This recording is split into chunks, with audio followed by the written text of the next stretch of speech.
You know what this is? This is an empty pot. That's it. That's where we start. Not with perfect tools. Not with some fancy setup. Just a pot, some soil, and 30 days. My name is Carter, and if you've been watching this channel, you already know I am genuinely, deeply obsessed with fairy gardens. These tiny little worlds that exist right in your backyard, or your apartment balcony, or your kitchen windowsill.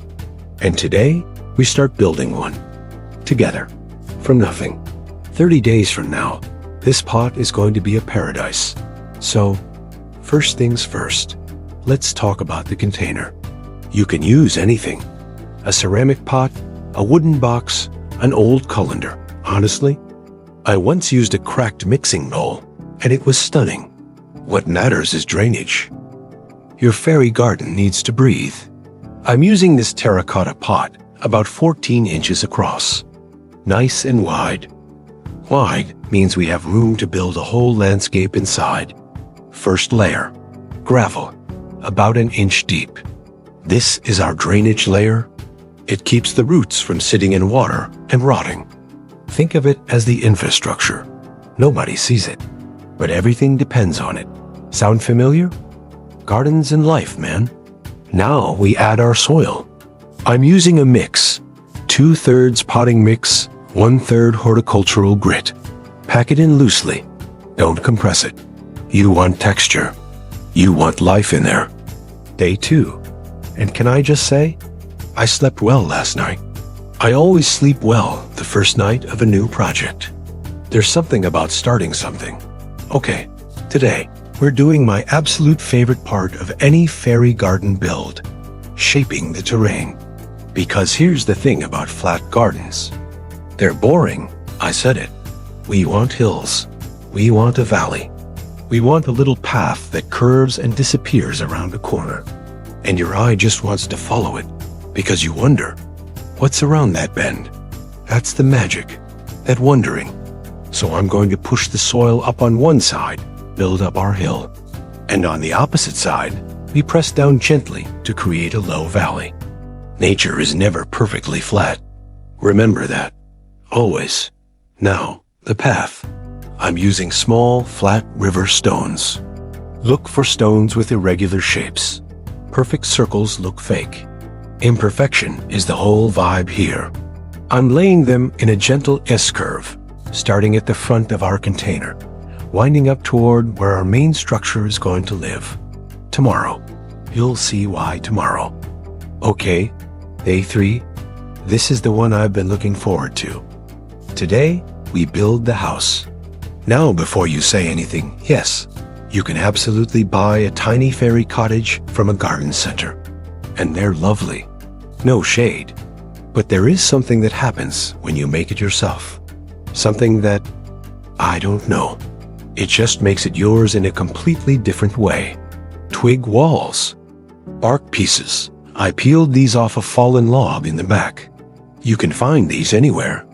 And a cereal box. Yes, a cereal box. So the walls. I'm cutting the twigs to matching lengths and layering them horizontally, securing each one with a tiny dot of hot glue. Go slowly here. The slower you go, the cleaner it looks. This part takes a little patience, but watch how it comes together. A door, just a slightly wider gap between two twigs, with a tiny twig arch overhead. That's all a door needs to be. An invitation. Now the roof. I'm cutting the cereal card into a circle, snipping a single line to the center and forming it into a cone. Then I cover it with bark pieces, overlapping them just like roof shingles. You could use dried leaves or moss or even tiny pinnacone scales. This part takes patience, but the effect is completely worth it.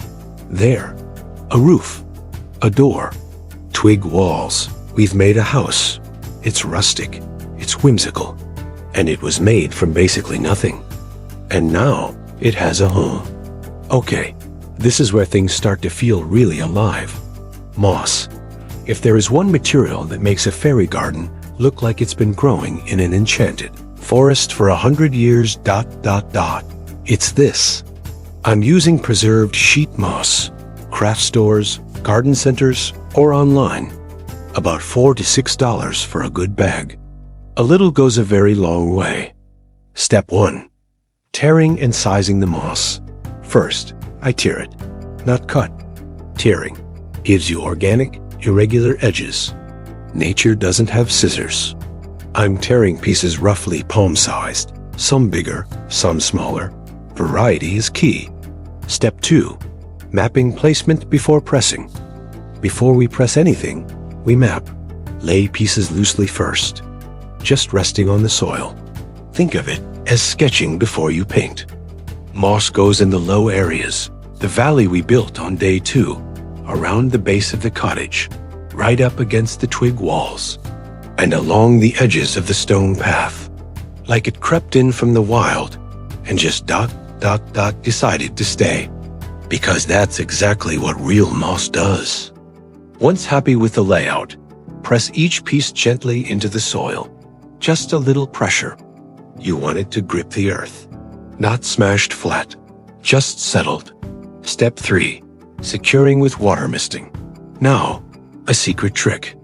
After you've pressed the moss in, take a small spray bottle and mist it lightly. The moisture activates the moss, deepens the color, and this is the part I love. It makes the whole garden smell like a forest floor after rain. Look at that green. That right there is a landscape. All right, now we add the living green. 5 plants. That's all we need. Step 1. Meet your tiny plants. First, baby's tears, tiny round leaves, cascading stems. It practically begs to spill over the edge of a stone wall. This one goes near the valley. Perfect for open ground areas. Third, stone crop sedum. Tiny succulent rosettes. It adds height, a little vertical interest, and it is almost impossible to kill. Fourth, miniature fern. Delicate arching fronds. Looks like it belongs in a rainforest. We're placing this in the shadiest corner. Fifth, creeping thyme. This one is our path companion. It grows low, it spreads slowly, and when you brush against it, it smells incredible. Step 2. Making the planting holes. I use a pencil or a chopstick. Press a small hole into the soil. We don't want the plant sitting too deep. That rots the stem. And not too high. The roots need soil contact. Step 3. Removing plants from their pots. Now, gently squeeze the sides of the pot and ease the root ball out. Don't yank. Don't force. Just coax it. Step 4. Placing and pressing each plant. Baby's tears goes in first, right into the valley. No air gaps around the roots. Pressing this one flush with the soil level. Stone crop on the high side of the hill, behind the cottage. Miniature fern goes in the shaded corner, tucked where the cottage casts a shadow. And creeping thyme, I'm pressing it right alongside the stone path. It'll grow in between the stones. Step 5. The final mist, locking it all in. Last step for the green layer. We missed everything. And a glistening fairy garden is a fairy garden that looks like it exists in a world where it rains at exactly the right time, which is basically the whole point. Okay, we have a landscape. We have a cottage. We have living green. But there's one more thing. Because a fairy garden without light is just a garden.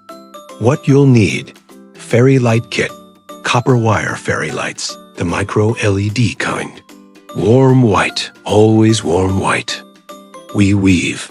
I'm starting with the battery pack tucked behind the cottage, hidden. Then, I'm threading the copper wire through the landscape, in between the moss patches, under the fern fronds, alongside the stone path. Step 2. Switching on the first light moment. I'm going to switch these on now. There it is. That right there. That little cottage is glowing. The path is glowing. The whole garden is glowing. Step 3. Styling tips for light placement. 1. Less is more. Leave dark areas. 2. Don't light the top of things. Light underneath them. Okay, let's step back. 3 days ago, this was an empty pot. And now it's a landscape. It has hills. It has a winding stone path. A cottage at the top, leaving green. And it glows. Your version doesn't have to look like mine. I hope it looks completely, totally, 100% like yours. If you've enjoyed these first few days, please hit that subscribe button and ring the notification bell. We're doing this every single day for 30 days. Use the hashtag #SpringFairyParadise so we can all see each other's work. Now that we have a foundation, our world is ready to grow. In our next video, we head into week 2, planting the essentials. We'll talk about even more tiny plants and sow some seeds. I cannot wait to show you. Thank you so much. Look at what you've made. Be proud of it.